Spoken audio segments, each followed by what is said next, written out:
Testing. Can you guys hear me okay? Can you hear me? Let me know.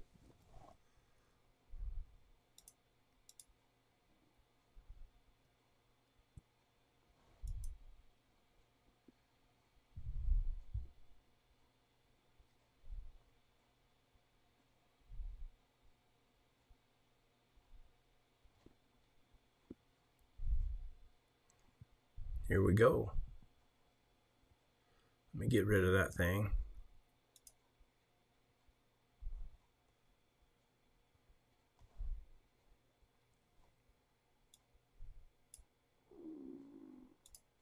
Oh yeah, there's Alan.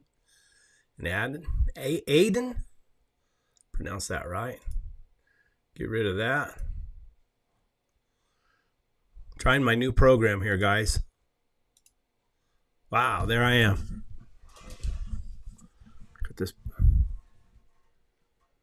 Let me move this so it looks like I'm looking at people.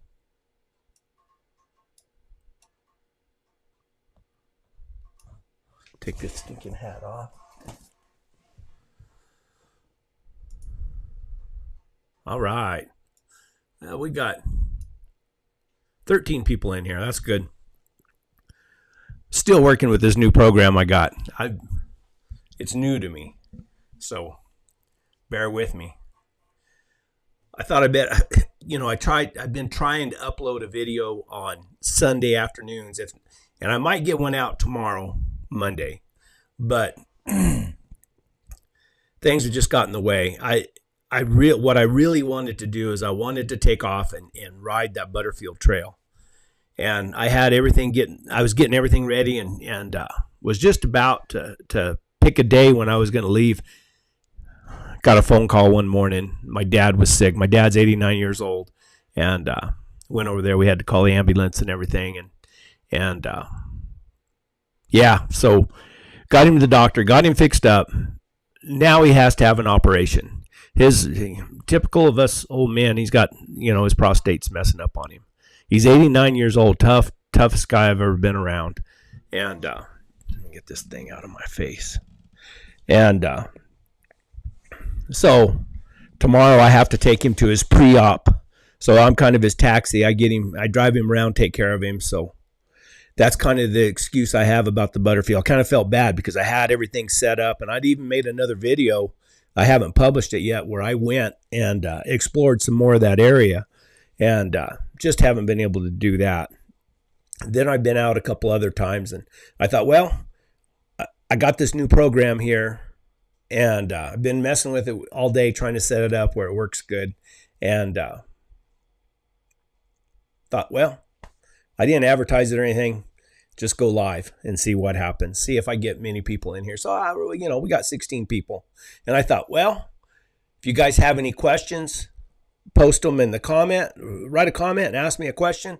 And I thought I'd go through some of these YouTube questions that I got. I answer most all the comments I get on my YouTube channel.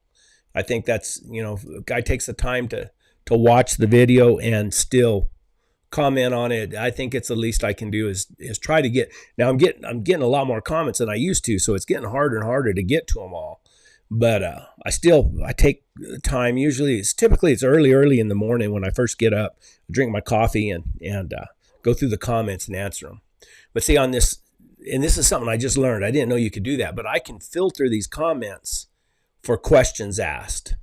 So I thought I'd go through this and just kind of peel through them and answer some of these questions out loud. I've answered most of them typewritten, but I'll go through most of them. So the last question I had was from Papa Jeff. And this is in relation to a little short I made where I camped. What I'd done is I'd rode up into the Black Range, and it was during the summer. I didn't take a pack animal, but I took everything on my mule. I took a lightweight sleeping bag and a tarp and everything. Robert B., awesome channel. Thank you, Robert. I appreciate it. And when I got up there, I was trying to get up to the top, to the Divide Trail. And the trail was gone. There was just nothing left of it, and I couldn't get up through there. And I came back, and there was some 16, I think there were 16 or 14-foot Powder River panels up there. And they were just set up there. There was no way they could haul those things up into that country. So I talked to a guy later, they'd flew them in with a helicopter when the fires had come. I think they were trying to gather some cattle out of there. I'm not real sure. But anyway, I built a little tarp shelter, and then I made a video of it, but then I made a little short video, what they call a short, and I shared it. And this guy, Papa Jeff, said, some folks have a lot of money. Helicopter help ain't cheap. What's he doing out there? And so I answered, I said, I bet it was the Forest Service. Not sure, but I know that was the only way they could get those in there. And it was a cattle lease, so there was cattle up there. So I'm sure that had something to do with it. All right. Got another one. Now, this last one I made with a little short video I made with I went down and I bought me a Henry 410. And when I was a kid, I had a breakover 410. I hunted everything in the world with it, from quail and dove to rabbits. And it was just a little breakover 410 my dad gave me. And I seen that Henry came out with these 410s, and I just had to have one. It was kind of expensive, but I snuck out and I bought it. Super snake killer. And I think it'd make a super gun to carry with you in the summertime, shotgun, and it's a lever action, so it kind of fits my style a little bit. Anyway, so New Mexico elk hunter, he comments a lot. He said, very neat. How am I going to slip one of those by my wife? Any tips? I just said, yeah, you got to be sneaky. And then Danny Nichols, do you ever come across any border jumpers out there? I haven't in a long time. I'm sure they're out there. I remember years ago when I was running my greyhounds on coyotes, I came across, I was on a ranch quite a ways south and west of here. And I was on, back then I didn't ride my mules. I was riding a young horse I was training. And I remember riding over a hill, and there must have been 15 of them carrying gallon jugs of water and little blankets strapped to their back. And they were nice. I just waved at them and said, Buenos dias, muchachos. No problems. Okay, Mark Luke. I like that hat band. What size it? I'm not sure what size it is. I wear a 7 1/4 hat. There's a man that had asked me to get a snake skin for him. And so I of course, I killed a lot of rattlesnakes. I killed one, and me and my grandson skinned it, and then I cured it. And I cured it in antifreeze. You coil them up and put them in a jar of antifreeze, and I left it in there for a long time. And I gave him the snake skin, and he gave me a little leather hat band. Anyway, okay. How many people we got in here now? 14. I lost a couple. Okay, Robert Noor. I don't know how do many of you guys on my videos, do you go through and look at the other comments that other people make, or do you just watch the video and go on about your business? I don't know how that works. Let's see. Robert North. Watching your videos turned me on to Dave Stammy, one of my favorite. His songs have a similar effect as your videos. They take me somewhere pleasant in my mind. Any plans for the Black Range? Yeah, they take me away too. Dave Stammy's my favorite, and I've used quite a long time ago when I was first uploading videos or first started making videos. Back in 2014, I think is when I used a lot of Dave Stammy's songs. I really like his music. You can tell that, the songs that he wrote, he's been there and done it. It's not something that some guy just made up. He's been there. Anyway, about the Black Range, I said I might be riding up there in the next couple of days. When I lived up there, there was a place I found that I always told everyone I'd go to if there was shit hit the fan scenario, if there was a zombie apocalypse. I said I might go and stay for a day or two and film it, and we might be getting closer now. Thanks. And I do believe that, and that's what I plan on doing this week. If everything goes all right with my doctor's or with my dad's doctor's appointment tomorrow, then I'm going to go up and I'm going to go to that place where I thought, I don't know anybody who's been reading the news here lately, but it seems like, I don't know, it's kind of doom and gloom. Things don't look too good. And I always said, I had that place up in the mountains, and I had 67 or 68 acres, something like that, and it had water and everything in it. But I'd always told my wife, I said, man, if anything ever happened, I know exactly where we need to go to. And I'm going to go up there. I'm going to film it. I'm going to film going to that place, and I'm going to camp and I'm going to stay there. And there's a spring and it's big rough mountains, and I think it'd make a nice video. I think a lot of people would appreciate it. Let's see. Here's Mr. Turner. Did you find the water? Catch it just southeast of the CCC Dam, just past Massacre Peak. I was right where the dogs broke out, and you had to backtrack to get the mule on the ridge. I never could find the water. I got where those two dams were. I couldn't get to the other dam because there was a fence, and I just didn't take the time to get over there. And it was getting later in the day, and it was starting to get hot, so I got out of there. Okay, that is some great country. This is Todd. At 14 minutes, is that pipe or tubing laying there? I went back through that video and looked, Todd, and I couldn't find it. I didn't know what you were talking about. Okay, where's your Kenneth Miller? Where's your black walking mule? I said, she's at home. I went out the last weekend and packed her. Thanks. Yeah, I like Lucy. She's a good mule, and for a day ride, if you just really want to cover the country, she's the one you need to get on because she will move. My big Agnes mule, although she can be very frustrating at times, and she's a tad bit lazy, I like the fact that I can just get off of her and drop the reins and take off and mill around, walk around, eat my lunch, walk up and look and see what the dogs are doing, go wherever I want to, and come back, and she's not no more than 10 or 15 feet away from me. So that was pretty handy. Oh, we got 25 folks in here. That's good. Let's see. New Mexico elk hunter again. Neat video. I may have asked you in the past, but have you read Be Tough or Be Gone? The Adventures of a Modern Day Cowboy about Tom Davis' ride from El Paso to Alaska. No, I hadn't read it at that time, but I ordered it on Amazon. I got it in, and I'm reading it right now.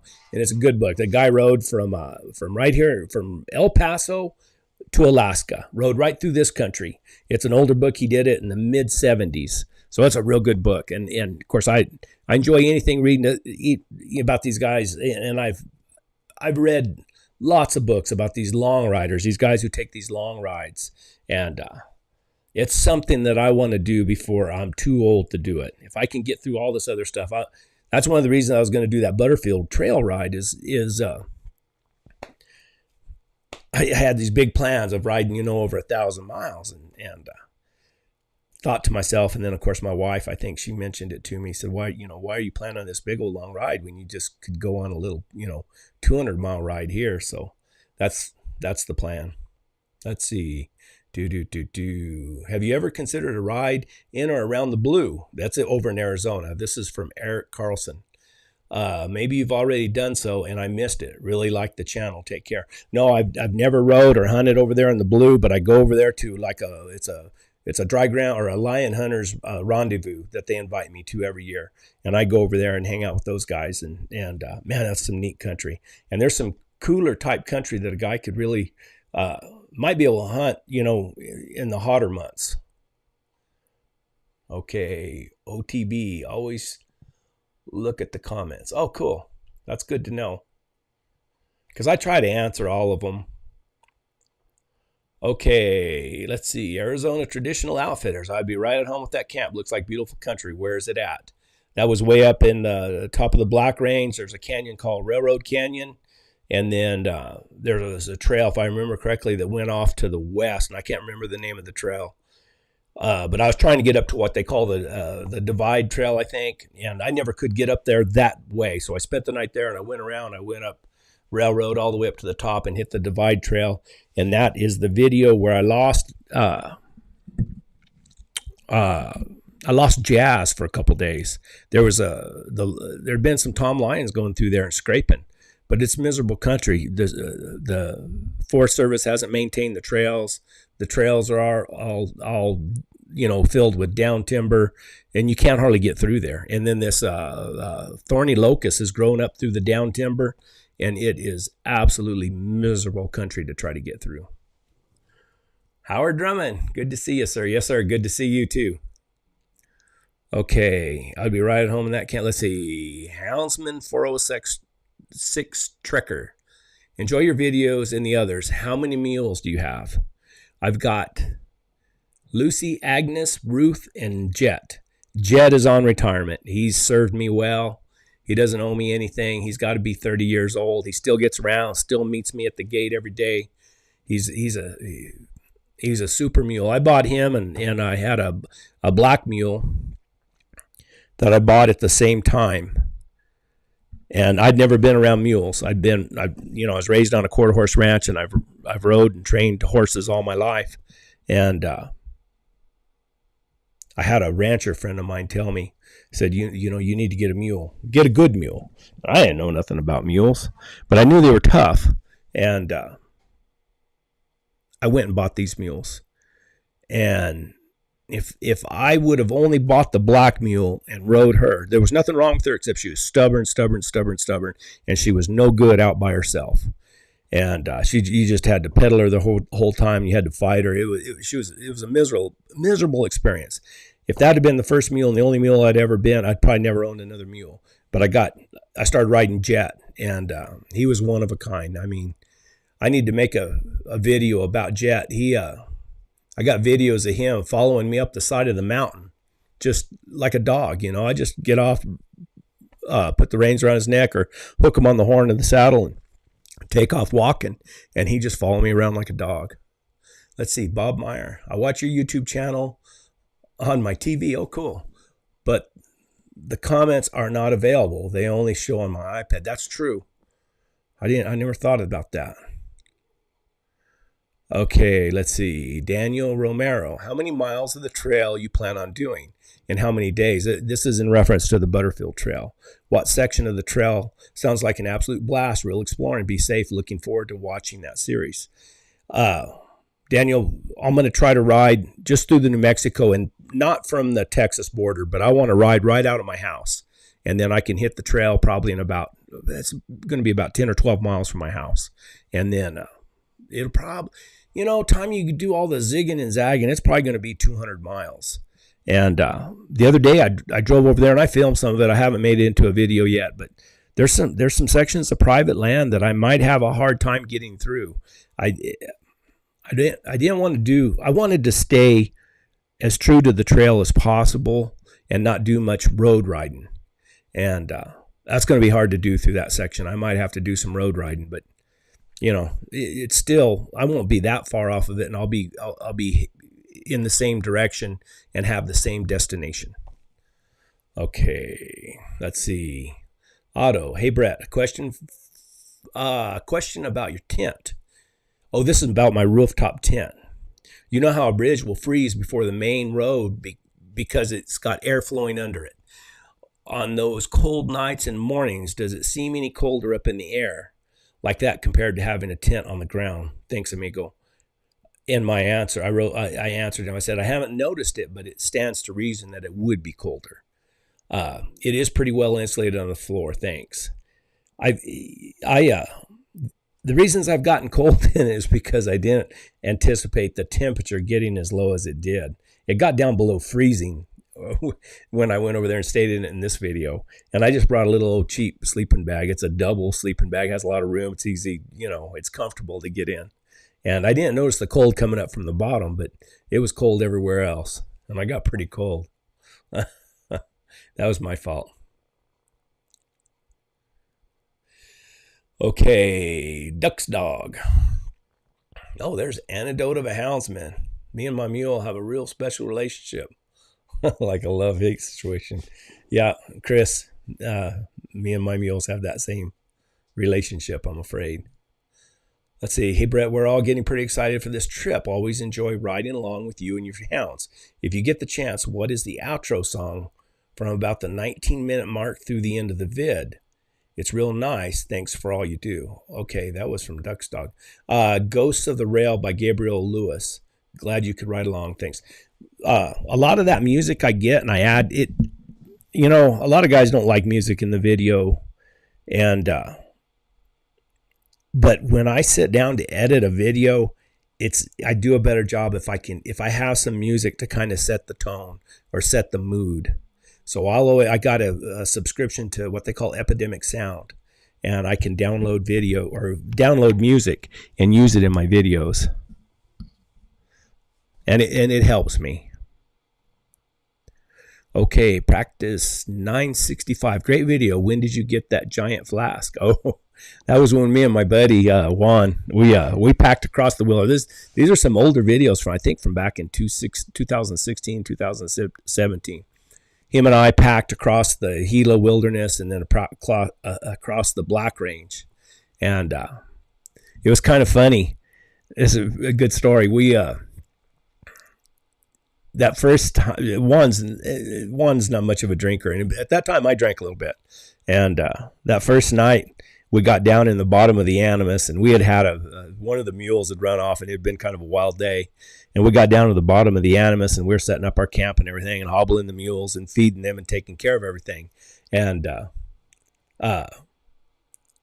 Juan was sitting there, and I pulled out the flask, and I said, "Get your cup, your coffee cup." And he brought out his coffee cup, and I said, "You want a shot of whiskey?" And he said, "Sure." And I gave him a shot of whiskey, and I took a shot, and I said, "Cheers! Here's to a safe and fun day." And we clicked glasses, and took a shot and everything. Oh, he just loved it. He thought that was a really cool thing. So that was the very first trip we made, and we made, I think, 4 or 5 trips. Different times, one a year there for a while. And I think it was the last trip we made, or second to the last trip, I'd quit drinking completely. Man, we sat down that night and got the mules hobbled and everything fed, and got our bedrolls and our tarp. We always set up a tarp to keep the dew from getting on us, and laid everything out. And he got out his cup and walked up to me and said, Where's our whiskey? I said, "Oh man, I quit drinking." Oh, he was so disappointed. So it was kind of funny. Good story. Juan's a good guy. He was always good sport. It was funny. We'd spend, 6 or 7 days together, just packing through the wilderness by ourselves. And it's funny when you're like that. We'd go for, sometimes we'd ride, 8, 9 hours in a day. And we might not talk at all for an hour, maybe 2 hours. And then someone would bring something up, and we'd have a subject, and you just beat it to death, because you don't have, there's no distraction. It's really pretty nice. Let's see. Jeffrey Richardson. Is there a season for hunting those Javelina? Yes, there's a season. And I've never hunted them, but I run into them all the time. And I've never really wanted to hunt one because, I just don't care for them. They remind me of a rat. And guys say if it's prepared good. Matter of fact, Chris, who's on here, he says that they're really good to eat. And I just don't want to eat them. Then I don't want to hunt them. I don't want my dogs running them. So I don't have much to do with them. I've killed a couple of them because they were causing problems. Okay, do you ever get lost? I have been turned around considerably for a while, but I always found my way out. Yeah, I've lost the trail. I've lost my mule before. I've got off and, Jet, I got off of him, tied him up one time, and went with the dogs down in the canyon. And it was when I was up in the high country, up in the Black Range. And I followed the dogs up a canyon, down another little rim and around, and lost whatever we were trailing. It took me a couple hours to find my mule. I forgot where I tied him up at. Okay, you ever get lost? What month was this filmed? Can you ride all winter there? This is from Sean Burnett. Yeah, we ride all winter. Matter of fact, winter is the best time. It's like right now, it's getting too hot. The problem is it gets too hot to have the dogs out. If they get on something, then you can kill them. They can overheat. I enjoy your videos, but have you ever bait a cat? The magical question. I've caught a few of them. I have. One of the problems that most people don't realize is that the way I hunt is probably one of the hardest ways to try to catch a lion. You get on your mule with no aid of dragging roads or, cell phone cameras or anything like that. And you ride through the country and you try to go through places where, a lion might cross. So you hit a track. You don't know how old a track it is. And half the time, you hope you on a lion. I mean, my dogs are getting where they're pretty well broke. I've got, some videos coming up where I've caught some lions. Some of them I haven't edited, but I'm going to. I sometimes I feel like, I don't know. I think I try to emphasize more of the adventure and the thought of just being out there. That's just me. Let's see. MV, what is it?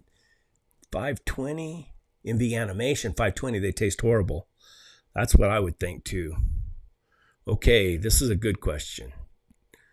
Julio James, Brett, the cattle ranchers in your area, are they losing many calves to lions? Great looking wide open spaces, 270 country. I thought that there would be more deer. Thanks again for taking us along.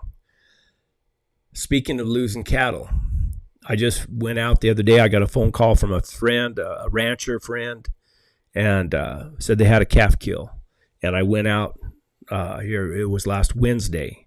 I went out and I got out there real early and I filmed it. And sure enough, there was a lion track down in the bottom of that canyon, a small lion track. I mean, it wasn't very big.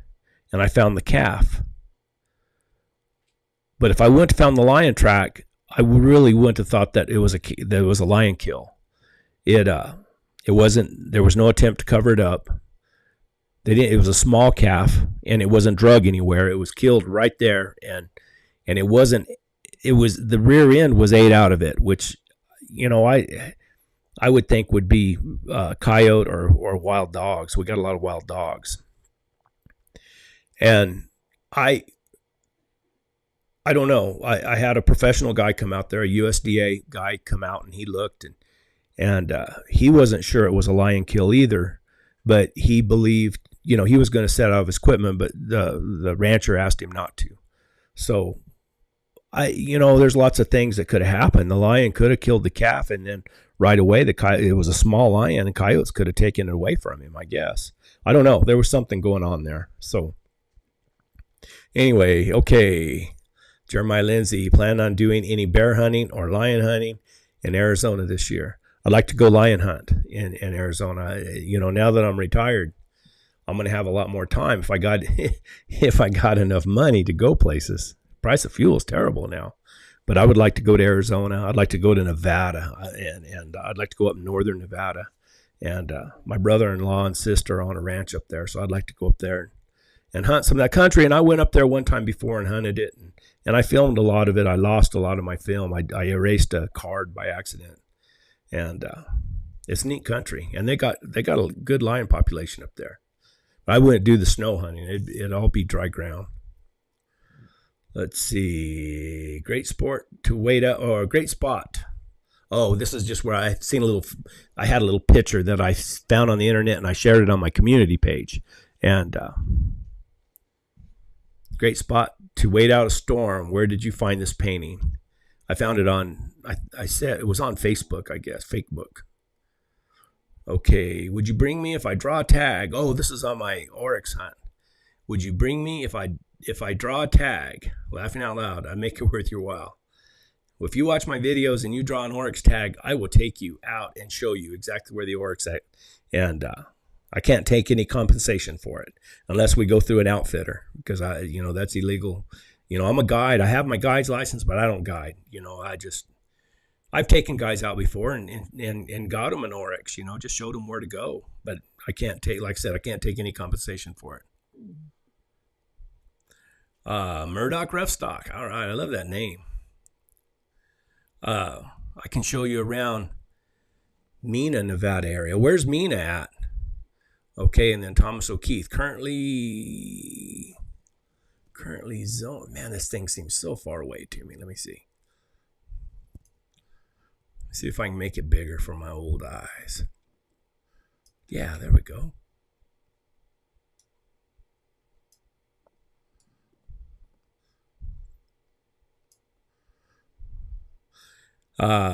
Chris, anecdote of a houndsman says, always keep a bottle of whiskey in the bedroll for a guest. Well, yeah. They taste horrible. Where was I? Currently, Zona has larger permit kill rate for mountain lions than they birth. Less permits is coming. All right. Okay. Oh, I made a little short video about the Javelina popping his jaws at me. And a New Mexico elk hunter said, "Where's my 243?" No kidding. Okay. Jill Titchy. Jill? Jiri. Jiri. Titchy. Is there a cougar overpopulation? Or are these cougars in areas with domestic animals? Or is the cougar population endangered? They're not endangered, I can tell you that. Everybody I talk to says there's more lions now than there was in the, in the 70s. And one of the reasons is that, first place, the hunters don't hunt the dry ground like they used to. And another thing is that when they quit poisoning, that poison they used to kill coyotes, I think it killed a lot of lions too. Anyway, my answer is they are in areas where there are domestic animals. They aren't endangered by no means, but I don't think they are overpopulated either. I think you assume that just because I am out hunting them, that I kill them all. I don't. You can hunt them with hounds and be selective about what you kill. Leave the females and young lions. Harvest the toms if you like. Just remember, dead lions leave no tracks. And if we don't have tracks, then we have nothing for our hounds to trail. After all, it is all about the hounds. Boy, I really wrote up a good answer on that one. Let's see. Murdoch Rooftop. 95 highway, 3.5 hours southeast of Reno. 110 miles south of the Fallon, Nevada. Huge cat box out there. Hey, where was Murdoch? Or not Murdoch, Modoc. I used to know a man named Mr. Murdoch. Modoc. Where was old Claude Dallas's camp? I wanted to ride to his bull camp. Up there somewhere. Thomas O'Keefe, lions roar. They growl and they hiss. Thomas O'Keefe, Arizona has about 2,500 cougars. I always hear deer hunters shooting or seeing lions over there. Okay, Jim Itchy, why do you hunt cougars? You think they are overpopulated? Same question, same guy. He must be from somewhere else. It's not Jim, it's Jiri, Jiri. I said they have to be managed. So what does, let's see, Emmett Henderson asks, what does Javelina taste like? I don't know. If prepared right, I've heard is pretty good. Just have to be careful how you handle those musk glands they have on them. Thanks. Yeah, I think Chris was telling me that you just cut that one off their back right away to get rid of it. Julio James, 6 years back, times fly. Oh yeah, that was when I made a video. It's a video from way back when I was living up on the mountain. I lived off grid for a long time. Not for a long time, for almost 3 years. I loved it up there. But man, it was difficult, with family and everything. So you've been able to do a bunch of fun stuff, Brett. Good question on what does the Forest Service do? I was kind of complaining because it seems like the Forest Service doesn't maintain trails like I think they should. Okay, I wonder how much time and effort has been spent on the fighting the forest fires. New technology, better methods. We lose too many forests. Blamed on lightning or some dummies can't fire. Yeah. Be watchful down there. Thanks for posting. You're welcome. Let's see. Okay, Daniel McGillow. Man, my eyes aren't working very good. What kind of mules do you ride? Are they gated, quarter, or grade? I enjoy your videos, and I am in the process of picking up a couple myself. I believe that Lucy, the black mule, I think she's out of a... I bet she's out of a gated, walking horse of some sort. And then Agnes and Ruth are both out of quarter horse mares. Now, Jet, I'm not convinced he's a mule. He might be a hinny, which is the opposite of a mule. That's... instead of a jack breeding a quarter or a horse mare, that's a stallion breeding a jenny. Javelina tastes like pork chops. Let's see. Modoc. Claude Dallas was building wagons in Jordan Valley, Oregon. Built one beautiful wagon, then went back to Alaska to mine.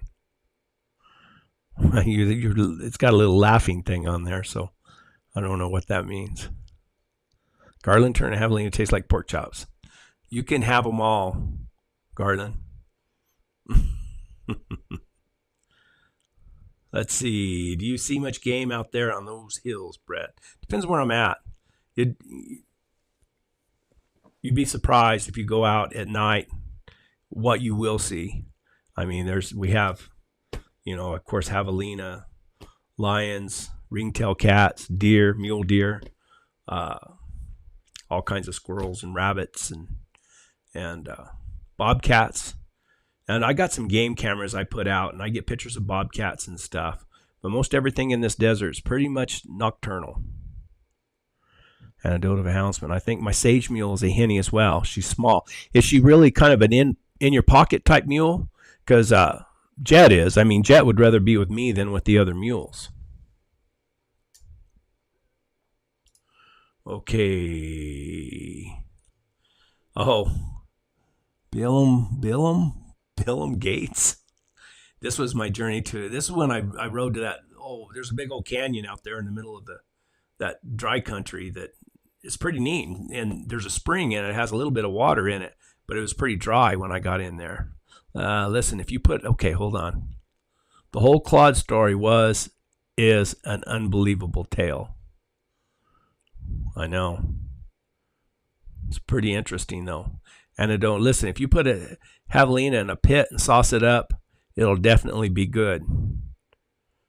Yeah, I'm sure. It's probably a rat will too, Chris. Paige Tracy, hello from Arizona. Hello from New Mexico. Thomas O'Keefe, I took a Conestoga wagon and team across the U.S. in 1976. That's cool. Did you write a book or have pictures or anything? I'd like to see them. That's Thomas O'Keefe. You know who else did that is Bernie Hobarts. He wrote a book called Too Proud to Ride a Cow, where he rode a mule from the Atlantic Ocean to the Pacific Ocean. And then he took some mules and he rode, and he had a wagon and he rode from, I think from Canada to Mexico. And he made a little film. There's a film. I think it's on Amazon. That's pretty cool. I like any kind of primitive travel like that. Seeing the world at 3 miles an hour. That's pretty cool. Jeffrey Morgan, the Butterfield Trail hasn't gone nowhere. It will be there after you take care of your dad. Hats off to you. Thank you, Jeffrey. I think, and I don't want to do it during the heat. Not during the heat of the summer. I mean, not because of me so much, but because I want to take a couple young dogs with me. And you just can't cross that old desert with a couple dogs in the summertime like that. It's too hard on them.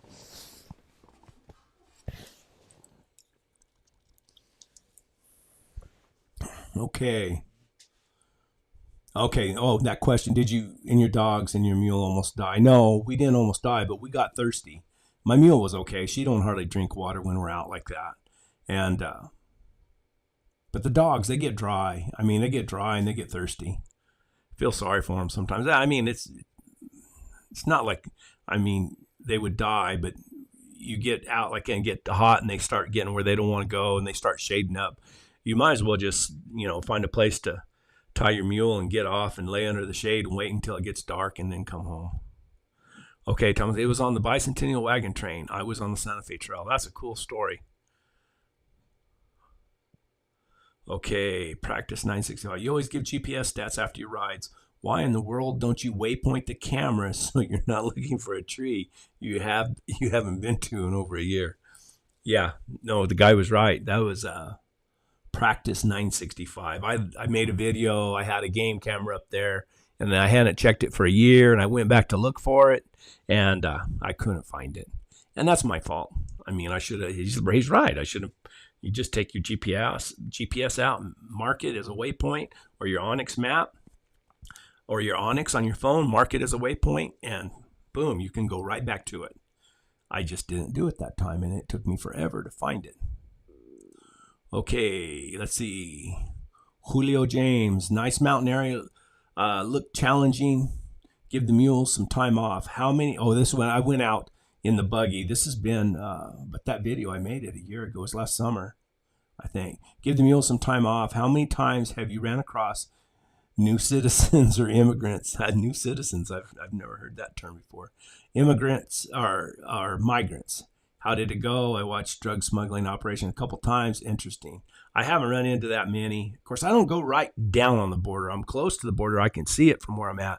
But I rarely get down on the border. And we have a really heavy Border Patrol presence here. So I imagine they get caught before they get this far up. Let's see. Modoc Rooftop. The Surbot Mountains north of Golden Valley, Arizona, west of Kingman, has a lot of cats. We drilled up there this winter.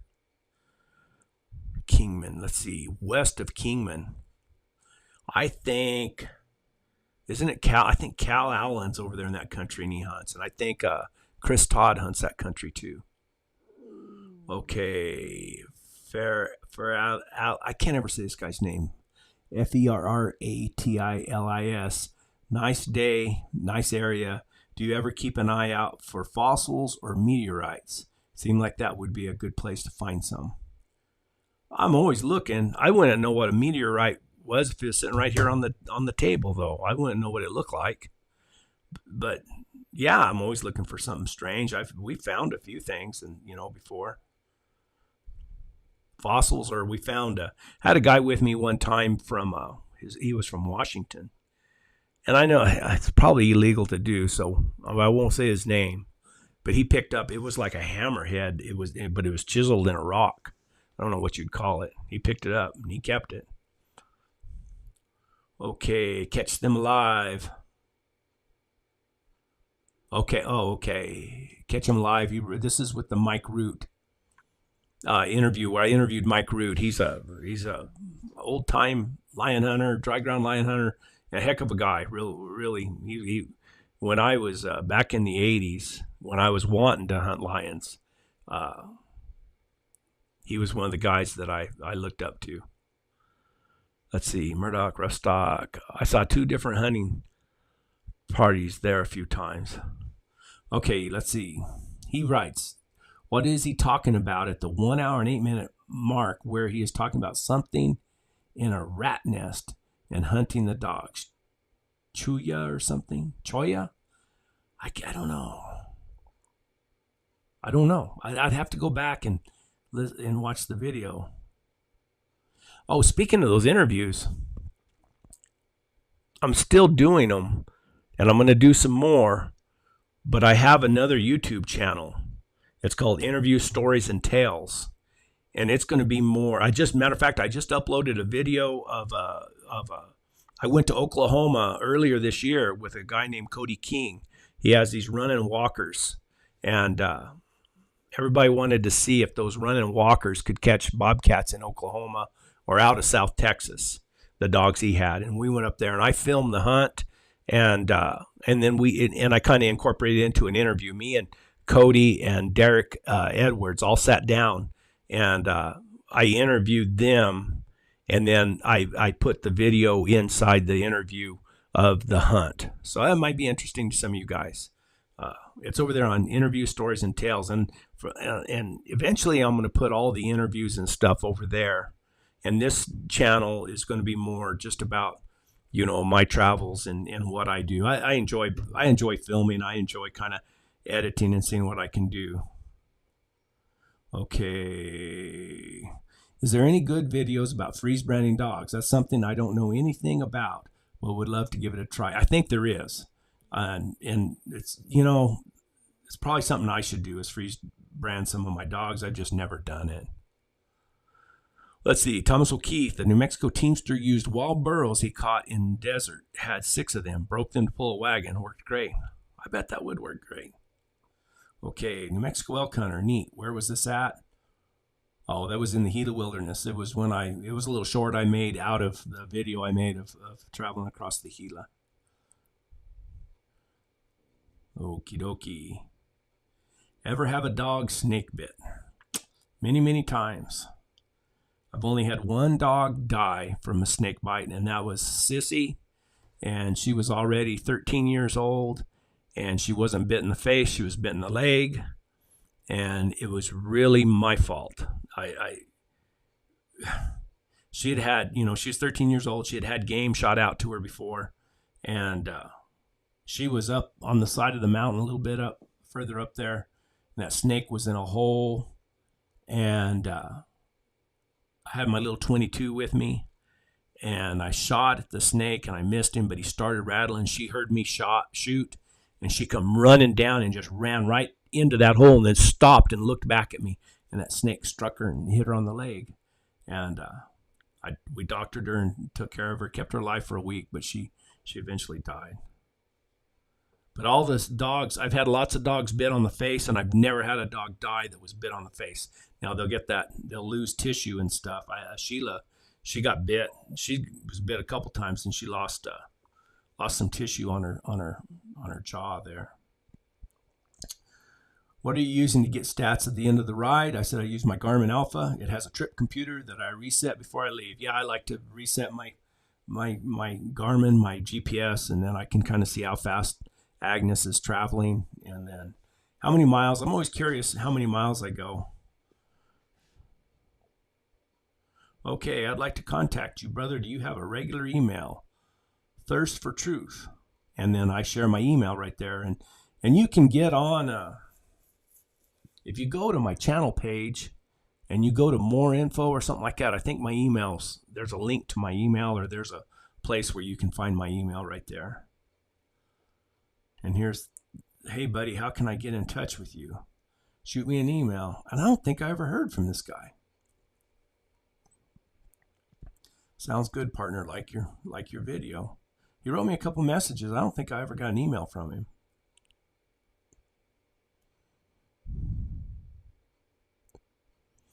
Chris says, I think that it's scary to put a freeze brand video up due to the animal activists causing trouble about it. I never even thought about that. If I make one, I will end up having to freeze brand my own self to prove it isn't that bad.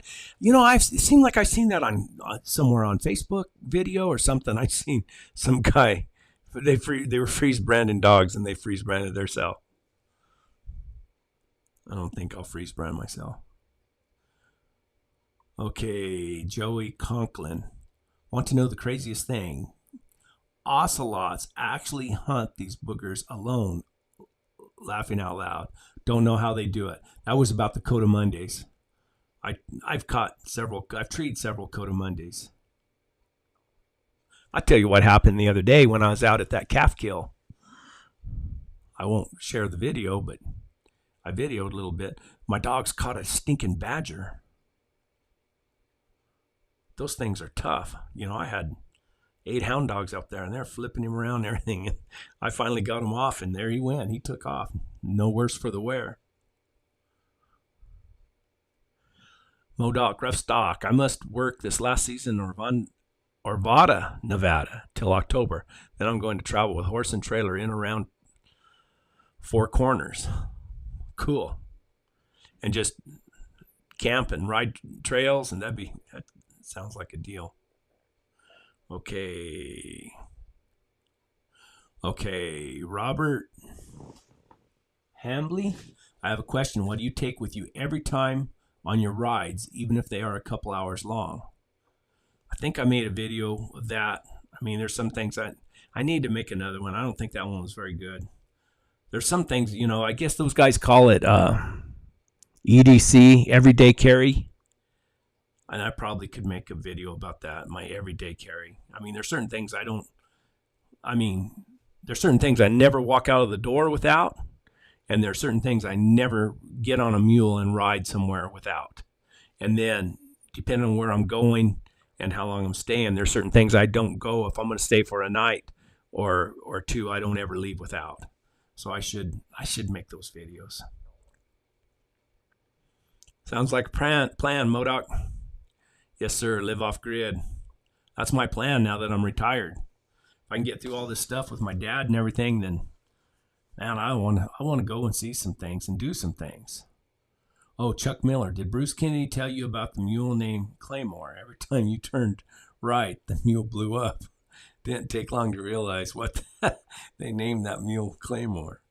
I'd never heard of him. I talked to Bruce Kennedy a lot back years ago, but Bruce has passed on since then. But he's the one who did all the Warriors of El Gato interviews of all the old-time lion hunters. Thomas O'Keefe. Are you guys liking this? We got 42 people in here. If you like it, send a thumbs up. Let me see the thumbs up. Let's see, it's 5 after 3 here. And I've never done this before, so I don't know much about it. Just going through these questions. I don't know if it's interesting or just whatever. It's kind of interesting to me because it's been a long time since I've read them. Oh, this is a good one. This is the one I thought that other one. And then Chris says, I'm real bad about not taking things. I have my knife, my lighter, a rifle, and some water. Man, a guy don't need much more than that. I mean,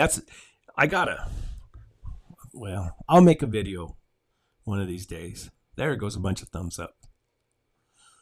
Thomas O'Keefe. This is the good one, guys. This guy's scolding me a little bit here. I don't want to clip your horns, but to me, you were not alone in the sticks. Do you really need that many hound dogs? I said, laughing out loud, no, not alone, and yes, I do need them. And then I wrote another comment. I said, I guess I should say I don't need them. I want them. Modoc Rooftop, 227 here. Yeah, my clock must be off. Julio James, Brett, would that mule have taken a drink if you had taken a hat full of ice water to her? I think there might be a reason for no binoculars. You won't shoot a lion at a distance, and you want those dogs to trail and then tree. Hear them howl. So why pack them? Get used to having them. To find a lost dog or point of interest. I am a classer. Thanks again. I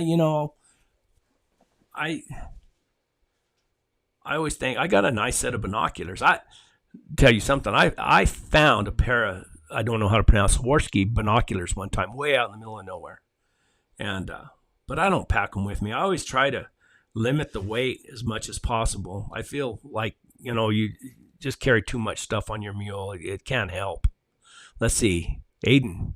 Ever need a purple piece? Jack, hand purple blue piece. What? I don't understand, Jack. Aiden, ever need a road partner to split the gas bill with? Let me know. Now that I changed my career, I finally have time to hunt some other places I've always wanted to. Just holler at me, Aiden. We'll get together. Bud Robinson, thumbs up. Garden Turner. Regarding fossils in New Mexico, they are extremely common.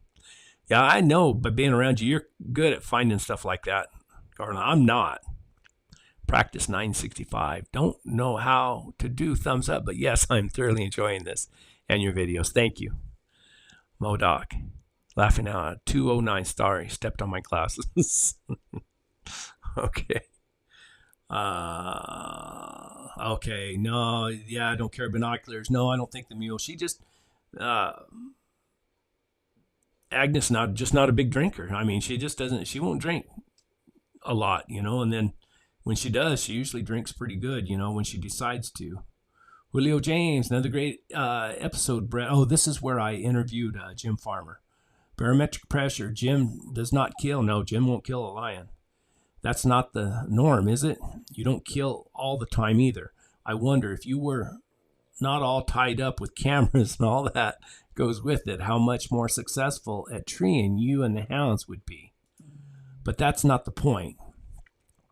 It being in the area. Don't sell yourself short in any faction of this game. You have been there and done it. Got the t-shirt and brought us videos. Thank you. Well, thanks, Julio. I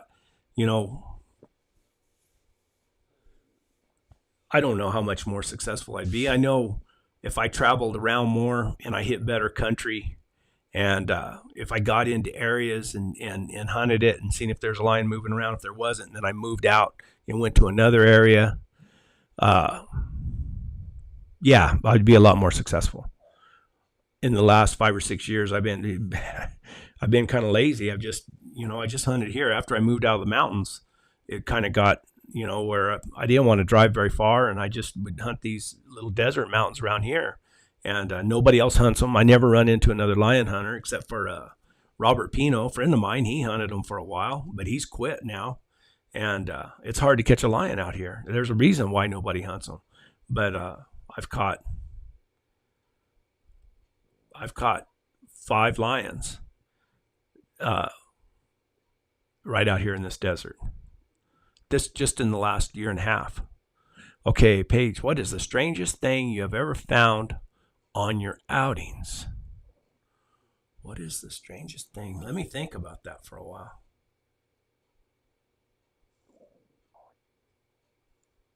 I'm trying to think. Get a New Mexico geology guide of New Mexico road cuts on the highways. Will give detailed directions to the sedentary formations with fossils. Carlin, you're missing the point. I'm not looking for fossils. I'm looking for lion tracks.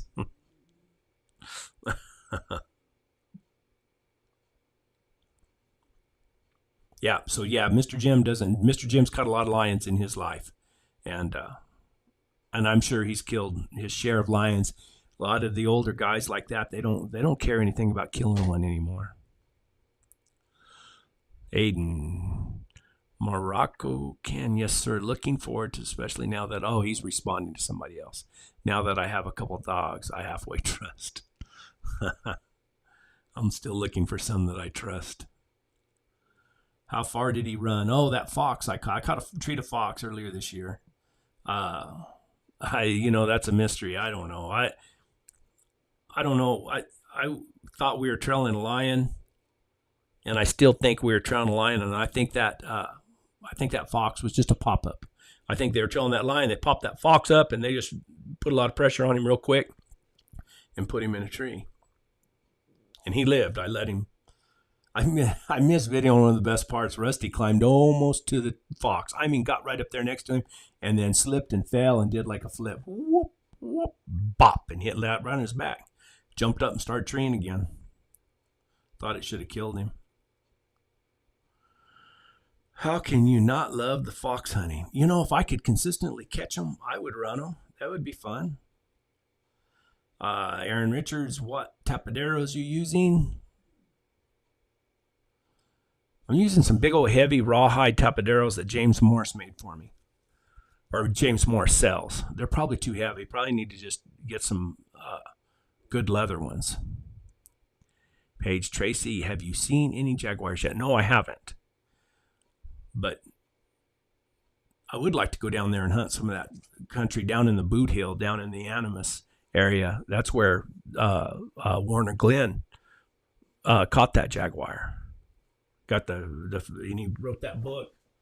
I've got it here somewhere called Eyes of Fire, I think is what it's called. It's got some really neat pictures of that Jaguar.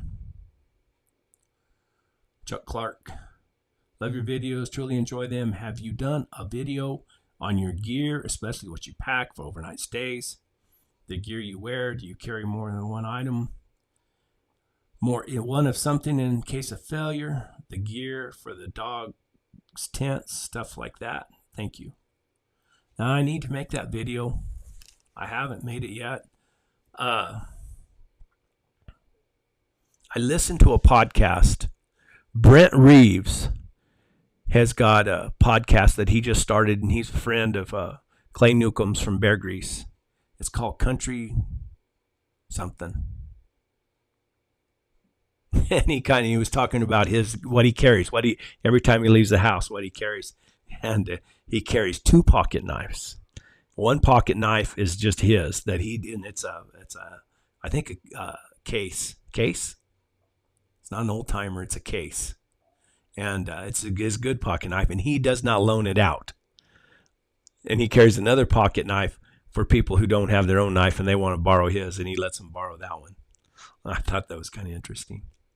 Thomas O'Keefe, the cougar holds Guinness World Record being called by different names like mountain lions, 40 different names. Yeah, catamount, cougar, mountain lion, lion. Anecdote of a houndsman, country living, I believe. That's it, Chris. What are you going to do when Social Security takes your money from videos? Well, let me tell you what, it's not going to hurt a whole lot because most of the money that I do get is from the guys who support me on Patreon, and then the membership on YouTube. You can become a member for like $5 or $1 or $10. I can't even remember, but and that kind of supports what I do and kind of pays the bills. The AdSense amount of money that I make is really, really not that much. I mean, I just, I'm not Mr. Beast. I don't get millions and millions of views. I get a lot of views for what I do, or I feel fortunate that I get as many as I do. Being an old man, hell, I'm 61-year-old YouTuber. I mean, but it's good. I mean, I appreciate all of it. Okay, Jeffrey Shim, you can't beat the old Mulers. Mule pet name, or am I the only crazy mule person? I don't know.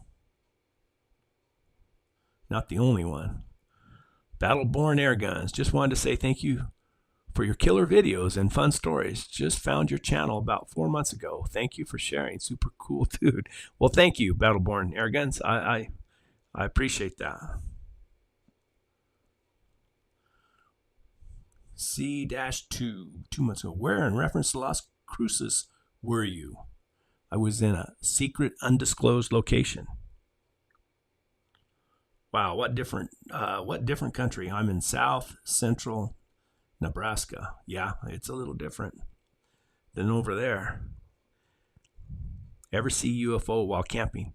No, I haven't, but me and my wife watched last night a documentary. Guy's name's Fox, who made it. It's called Moment of Contact, and it's about the story of the aliens and this crash, kind of like what happened or they say happened in Roswell, but happened in Brazil, and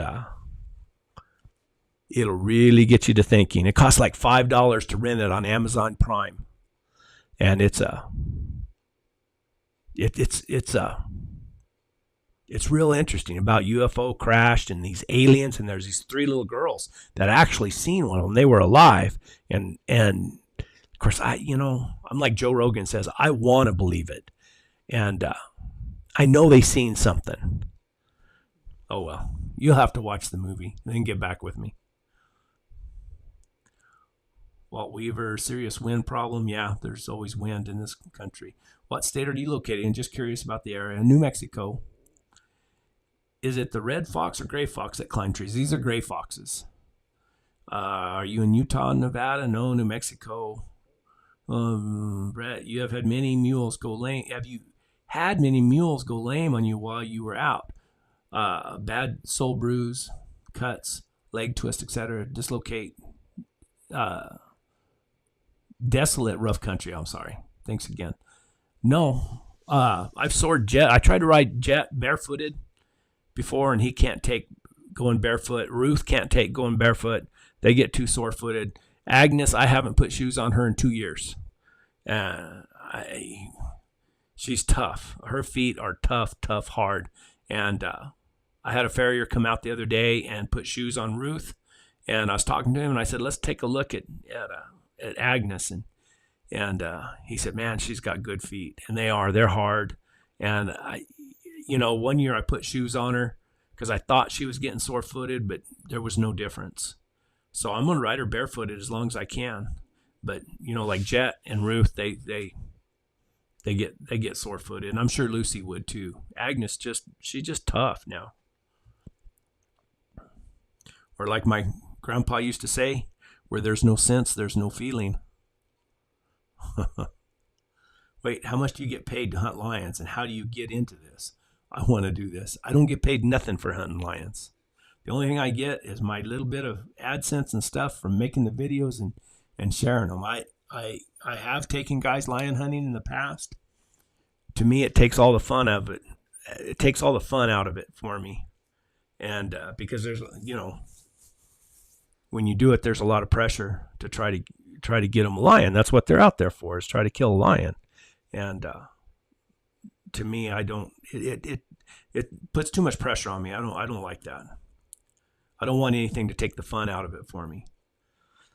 Jeff Johnson didn't think that dang kitty cat would jump. I don't know. I think he's talking about that fox. Julio James, Brett, I wonder how long you hunted lion before you started filming your great adventures. I was working on watching all your videos a bunch. This country you are in here should be loaded with wild animals. Have ever hunted lion? Will not shoot a bear, just elk, deer, javelina, and coyote a bed. That is a nice tent. Happy trails, and thanks for filming and posting. Oh, have you ever wondered how many gold nuggets you have walked over? I always wonder about that. Let's see. My husband, I sure enjoy your longer videos. Oh, thank you, Paige. I found that I like to make the longer videos better. It seems like I can at least tell a little bit better story. Chris, I only run fronts on Sage and Ruth. My Mustang Chupacabra doesn't have no iron. Easy Keeper. Let's see. Modoc, Lane Creek, Battery, Ayersville, Georgia. Must be talking to somebody else. Paige Tracy. Do you ever go out to the Chiricahua National Monument? No, I've thought about it. The cherry cows, we call them. I've thought about it. I had a friend of mine that caught quite a few lions down there.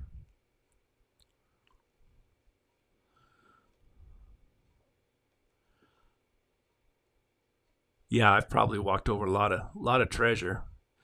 Let's see. Where you live is just beautiful. Thank you. What the hell do you do for a living? Now, why would somebody ask that question? And I answered, I have a cathodic protection company. We protect structures from corroding, and that's what I did for years. And I sold it. The guy takes complete control of the business come June. So I might have to go get another job somewhere. Tyler McCauley, I want to know how you follow the dogs trying to trail. I ride my horse and oftentimes find myself trying to keep up with the dogs. But do you slow down your walk speed when they get started on a track, or do you try to keep with them on the track? I try to keep with them, but at a distance. I don't want to interfere with what they're doing. But I want to see what they're doing if I can. Like if I can, I got a video coming out pretty soon. It'll be probably in a month or so, but you can see that the dogs are trailing down the bottom of the canyon. And I'm up on the side of the canyon. That, to me, that's ideal. I'm up high. I can stay up high and watch them work the bottom of the canyon. And that's, to me, that's ideal. I can hear them good. I can see what dogs are doing what. And to me, that's perfect.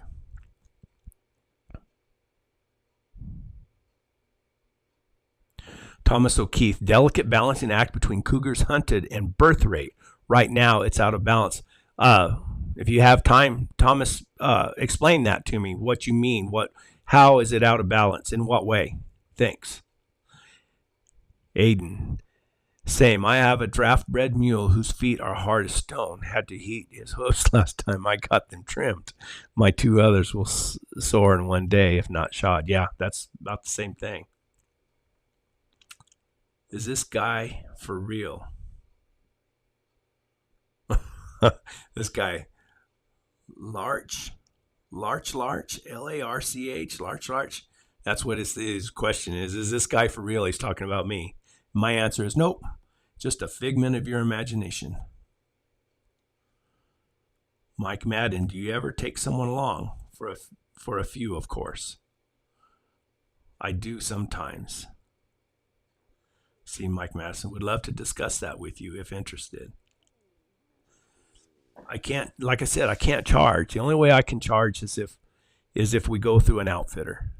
And, I mean, I have, Mike Roots told me if I ever want to take anybody that, just let him know and could run it through his deal. I do have my guide's license.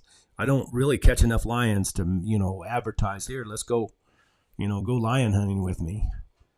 But I've often thought, I should take people just on day rides or whatever, maybe pack trips. I don't know. and it's not that I don't like people. Sometimes I just like to, just go by myself, I guess. Have you changed cameras? Clearest video you've made. Guess you like wine. You're like wine, getting better with age. Thanks. Enjoyed.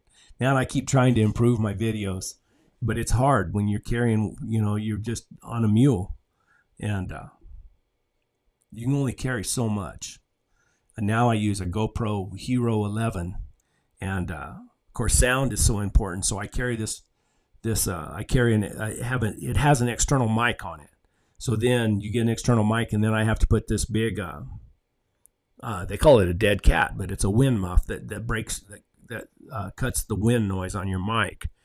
And it's kind of a pain. Like this last video when I went out on that calf kill, I didn't realize it while I was filming, but the bottom part of that wind muff or that thing is in my camera, or is in the frame. So I have to change it out, or I have to zoom it in my edit so I can cut that part out. It's kind of a pain. Let's see. Paige, do you ever think you could get your wife on an overnight? Maybe in my rooftop tent I could, Paige. I don't think she would go out on a mule. That's just not in her makeup. She don't really care about that. Yeah, it's out of balance. Okay. Yeah, it's out of balance. I saw a lion walking downtown Mena with a house cat for dinner. Wow. Do you ever think, let's see, Thomas O'Keefe, kill rate is about 17% of total population, while birth rate is about 13%. Not sustainable, so less permits will be issued in Arizona. I wonder who came up with how do they know the birth rate? How is that determined? I don't know how they, lions are so secretive and cryptic and nocturnal, and I don't know how you could figure out what the birth rate is.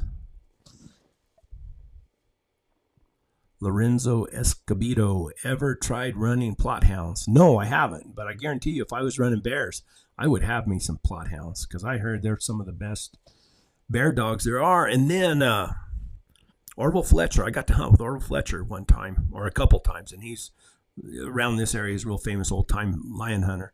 And he told me the best hound he ever had was a plot hound, best lion hound. Let's see, Cameron McLean. I'm not colorblind. I got into a line of hounds that were known for being cold-nosed, and that's what I've kind of stuck with. Cameron McLean, do you see a problem running hounds on multi-species? Yeah, I do. I think it's just that, how can I put this? Just running bear is so much different than running lions. I mean, and I think that to run lions in the dirt, it takes a pack of hounds, and you got to have some really, really cold-nosed, trail-minded hounds. Now, those same cold trail-minded hounds might not be the kind that are going to pick their head up and go run and catch something. And I got a video coming out, and I might explain this a lot, because I've got some run and walker crosses now. And although the one I have, Jack, he can smell it, but he doesn't have the desire to just stick his nose down in cold trail. He will, but you can tell he gets bored. You look at him, he'll stand up on a rock and start looking around like, where's there to catch? But when things warm up and that track gets hot, he's the one that's out there in front carrying the mail. He's moving the track. So I think, you can I think it's best to have a combination of dogs. Garland Turner, you need to develop a mule ear camera mount, as your mules seem to always know where the action is located. It's really fascinating with those mules. They get used to hearing those dogs bark, and they like to kind of stay up with the dogs. Okay, I'm going to answer a couple more of these questions on here. Okay, thank you, sir, for the videos. What about snakes and dogs? Any problems? What kind of collar are you using for your dogs? I use the Garmin collars. They got these new ones now. I don't know what number they are or anything like that, but the batteries last for a long, long time. Uh, I don't know what they're called. And then I use that Garmin Alpha to track them. Bill Bickley, love your videos. What's your young dogs out of that you're just starting? I got some really neat young dogs that I'm really proud of. And I traded one to a guy down in West Texas that catches a lot of lions, and I kept the other 4. I got 2 males and 2 females. They're a quarter running walker and 3/4, or a quarter running walker, a quarter blue tick, and half out of their mother was my P dog, which is as cold a nosed and as a trail minded dog as you can get. And I've had them out. I've had them on a couple lions, and they're really pretty neat dogs. I think they're going to be the ticket. Thomas O'Keefe, cougars once had bounty on them, and population was in trouble. They monitor birth and kill rate for decades. How are they monitoring birth? I know they can monitor kill rate by the tags, and they have to check in the lions, but I still wonder how they can monitor birth rate. What part of the Southwest are we looking at? I haven't spent much time in that part of the country and would like to check it out on a map. 12.7 miles. Oh, that's when I asked everybody to guess how far I went. 12.7. Thanks for taking this long. Yep, I'm in Southwest New Mexico. Why would you leave her tail under the britch? And I've had people ask me that a jillion times, that I don't pull her tail. I don't pull Agnes's tail out from under the britchin. She pulls it out herself when she needs to take a whiz or a dump. She pulls her tail out herself. Okay, Modoc, Rooftop. I ain't never killed the lion, but I have choked a cougar. Okay. What was the kill? Was it a deer? It was an elk. That was when I caught that big tom up in not in the highest country, but there's some real good in between country. I traveled up there, and I set up my tent and I camped up there. I seen lion sign, so I camped up there and I got to stay for a couple days, and I caught a big tom. And then like 4 days later, I took Mike Root up there, and he had a couple guys from New York with him that he was guiding, and we caught a little tom. We didn't catch that same big tom because I didn't kill him, but we caught a little tom. Or is it 100 years fashionably late? Yeah. I don't know. I've never been much on fashion. Practice 965. Game and Fish monitors lion birth rates the same way they monitor quail populations, they guess. That's what I'm thinking. I don't know, because I don't think many people. I mean, I've read the books about the lion, about the they did I think it's a 10-year study in the San Andreas Mountains back here, and it's in the military base, and it's a chain of mountains, probably, I don't know, it's 60, 70 miles long maybe, and they snared lions. They used dogs for a while, but it's this country that I hunt. It's hard to catch a lion in this country, so they snared them, and they equipped them with monitoring, with collars, and they monitored them that way, and it's really an interesting book. It's hard to read. I always tell everybody it's written in real scientific jargon, so it kind of hurts my teeth to read it, but I got it in my bookshelf there somewhere. But anyway, it's interesting. Let's see, Saddle Tramp computer models. Yeah, but how does it work? Bushy's Howling Hounds. Hello, everyone. Hope all is well. Howdy, howdy. Where are you at? I got horses too. I am wanting to get out. Just get out. Saddle up and ride out. Let's see. I just happened on your channel. This is Julio James when he first started. You went to Arizona. Something about seeing some lion hunters there. Yeah. This film looks a bit like parts of Arizona. So what state are you in? I guess Utah, no, New Mexico.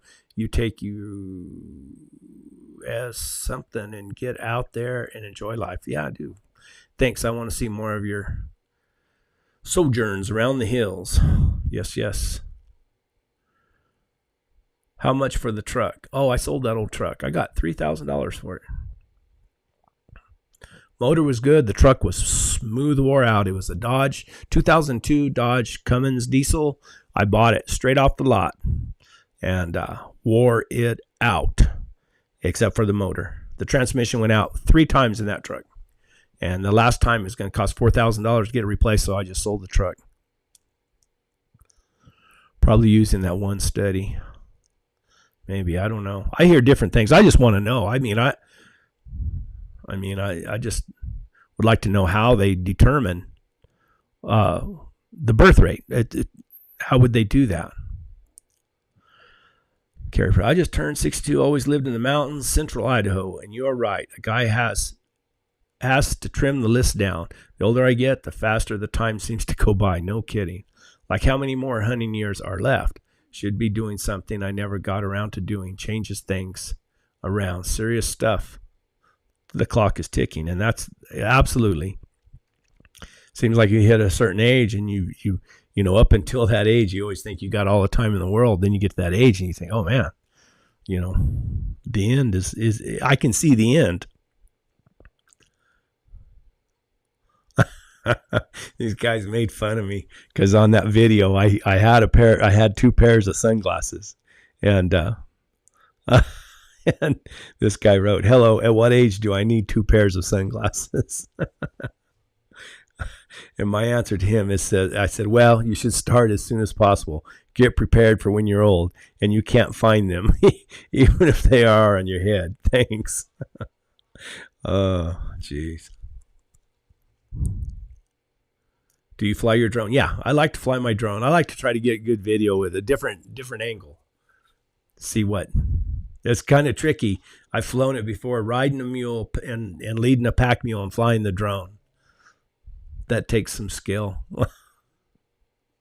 Thomas O'Keefe, check out Arizona Mountain Lion Foundation for info on kill and birth rate. I don't know who those people are. I have a hard time with people who have an agenda. And depending on what their agenda is, it goes both ways.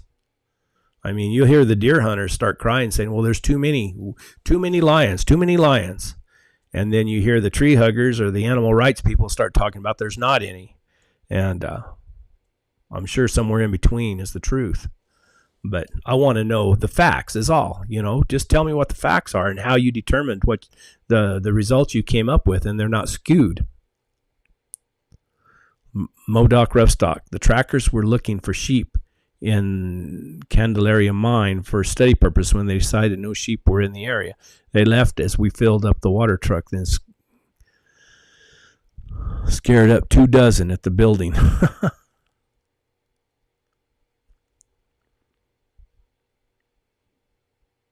Let's see. What point were you making? Home, away from home. I don't know. I said, laughing out loud, it was my camp. It's just a little short video I made of my camp up there.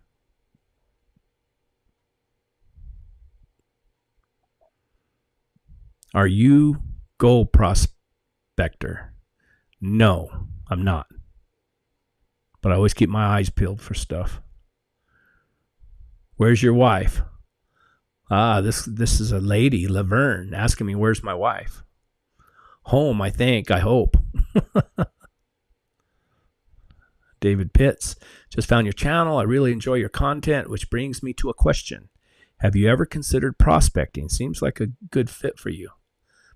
I'll tell you what I did, and I haven't used it yet because I started reading the rules, and there's limited places where I can do it.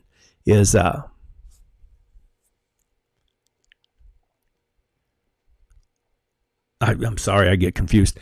I bought a metal detector, and I thought, man, I could go out and take a pack mule and get to some of these remote locations and run the metal detector. And there's some places I can do it, and I'm going to. But okay, this is when I'm ready to trade my truck and trailer in on a good mule. There you go. Ride right out of the yard. Save on fuel. Save the environment. Thomas O'Keefe, how do you learn if you trust nobody? It's not that I don't trust nobody. It's that I want to know how they determined it. I want to use my own judgment to find out if the methods they use are trustworthy and correct. That's all. Okay, sick simper turn. That's the easiest parts, Thomas. Yeah. Modoc, rough stock. I have Mustangs. I've always heard Mustangs are good to get around in the mountains. Born and raised in that country, so. Okay, let's see. 53, 41 thumbs up. We're doing good. Just found your channel. I really enjoy your content, which brings to a question. Have you ever considered... prospecting, that was the one. Does anyone else see the face in the window on the thumbnail photo? Okay, there you go, guys. Go through my videos and find one of my thumbnails and look. There's an old rock building, and in the window there is a face. And I did that. I put a kind of a faint face in that window, seeing if anybody would notice it. And Stephen Meek, he noticed it. Eurasian doves? Oh, I'm not sure. We used to hunt doves all the time. I love to hunt doves. I don't like to eat them. They're not. I just don't like to eat them. But I love to shoot them. They were fun. Flyovers. New to the channel, and my biggest question is, why 2 pairs of sunglasses? My answer is, laughing out loud, you mean you don't always carry 2 pairs? Boy, is this nice to listen to the doggers. Cheers from Germany. Oh, a guy from Germany is listening to Mike Root's interview. That's cool. Where's Jet Johnson? He's on retirement. I let my grandkids ride him. And then I had some people, they come down, they bought a dog from me. They were from Canada. Really, really nice people. And I think they have a YouTube channel. I can't remember the name of their channel. They came down and I let their kids ride Jet. And I rode Agnes, and we went out through the desert there behind the house. What's the brindle dog on the head of the lion? Sighthound cross. Oh, yeah, that was a dog I had. I caught a lion. This was up by camp. It's one of the first films I made where I actually caught a lion. And I caught a big tom. And I still had one of my sighthounds that I'd gotten him when he was young. And he was a quarter dogo, a quarter pointer, and half sighthound. And when that lion came out of the tree, that dog was on that lion's head. He was a double tough booger. Let's see. Hi, Brad. Another good video. Like to hear more about the hunting dogs. Do you have any videos of your dogs working? Found your video scrolling through YouTube when they caught a mountain lion, I think. Okay, Semper Eterna. So many folks in these parts realize they can't care for their equestrian hobbies long term. Too many retirees are idealists when it comes to their livestock where I live. Codger County, Florida. Huh. Yeah, I think a lot of people, they see it and they kind of get involved in the romance of it, and they think it's something they would like to do. And then when it comes right down to doing it, the work that's involved, the care that's involved. And then I've seen people who, get out and they think it's going to be cool and everything, and they get tired and it gets their mule or their horse throws a fit and they don't know how to handle it, and it kind of scares them. And they, next thing you know, they're selling their stuff. I just, I think I've told the story before. When I was a kid, I rode. I showed horses from when I was a little kid. As long as I can remember. I think I was like 5 or 6 years old, and I won the Tiny Tots class at the State Fair in Albuquerque. And always rode. But I remember going deer hunting. My dad would go deer hunting every year. And I think I was 9 or 10 years old. And my older brother-in-law was married to my older sister, and she's passed away now. But we rode up there deer hunting up there in the mountains, and it was in November, and I remember it being cold and everything. And I was so little, I rode double. I rode behind Dave on a old roan gelding we had named Poco. And I remember then thinking, man, this is the funnest thing I've ever done. And I spent the rest of my life trying to figure out how to get back in, spend more time in the hills. and riding. And I like to ride. I go out on the buggy, but it doesn't, as a friend of mine says, it doesn't fill my soul like being on the back of a horse or a mule and riding through the country. I don't know why. It just does it for me. I like my buggy. I can get somewhere fast in it, but I mean, if I had a choice, I'd rather be on a mule. Okay, what kind of rifle and caliber? I'm hoping for a Winchester Marlin or a 3220 4407. That's Winchester model 94 3030. I've carried it. As a matter of fact, my dad gave it to me when I was like 11 years old. I just discovered, let's see, Arizona Unplugged. I just discovered the channel. What part of the country are you in? Southern New Mexico.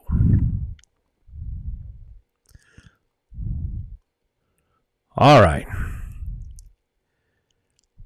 Let's see. Craig Carver in Paradise Valley, Nevada, shot a big old tom under an old mobile home.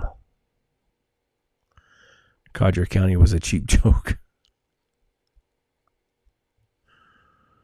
All right. We still got, we got 48 people that were in here. What happened to turning business over to family? Oh. Let's see. At 61, you have another quarter century ahead of you. Hope you make a go of this YouTube thing, but I do wonder how a feller can make a living just filming himself, going about his daily business. How many YouTubers can advertisers carry? I can tell giving up your business was hard. Keep up the good content. I don't know. I mean, I don't know. I like to create content. I don't know. I even if I wasn't getting paid anything, I would keep doing it. It's because it's something I enjoy.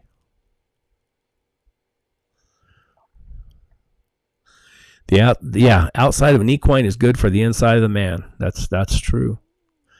Bud Robinson, Semper Eternus. I grew up tacking out Tennessee walkers. Let's see. What happened to turning business over to family? David Buckman. No, I'm not related to him. I just didn't really work out. If any of my family had wanted to go to school, the way business has changed and evolved nowadays, it's our business. I just didn't. My grandson would have really wanted to do it, really craved it, and he didn't. He wants to do his own thing, and I don't blame him. But the guy who's taken over my business, man, he's so smart, and he's an engineer. He's got a degree, and he craves it. I mean, he does things now that I've never done, and he's going to be a lot more successful than I ever dreamed of being. I just did enough. I did enough to buy hay and put fuel in my truck and pay the bills, and then I was out. Let's see, Aiden Rascotti. I'm running some plot tick crosses now. That awesome 25 plot 75 Henderson Southwest bred. My dogs are Henderson. No, my dogs aren't Henderson bred. On one side, going back to a dog I had named Susie, so there's probably just a little bit of Henderson. I bet they might be similar to what you're doing with yours and Cody's. I'd really like to see how yours do. I got a video coming up I'll share with you guys, and here in the next, I don't know, it'll be a while because I got to get it edited correctly, and there's a bunch of garbage in it. So grandson, you're a young man. I got a 19-year-old grandson. 61. I started young. Anyway, guys, thanks for stopping in. I felt kind of bad I didn't get a video out today, so I thought I would do this. I've been threatening to do it, and then I got this new setup, this new it's a live program. It's for going live. I don't know what all it does. There's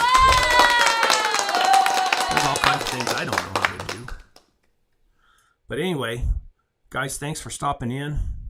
I'm going to try to have another video out tomorrow. Let's see, is it focusing? And we'll go from there. So, thank you. Onward and upward. That's the watchword.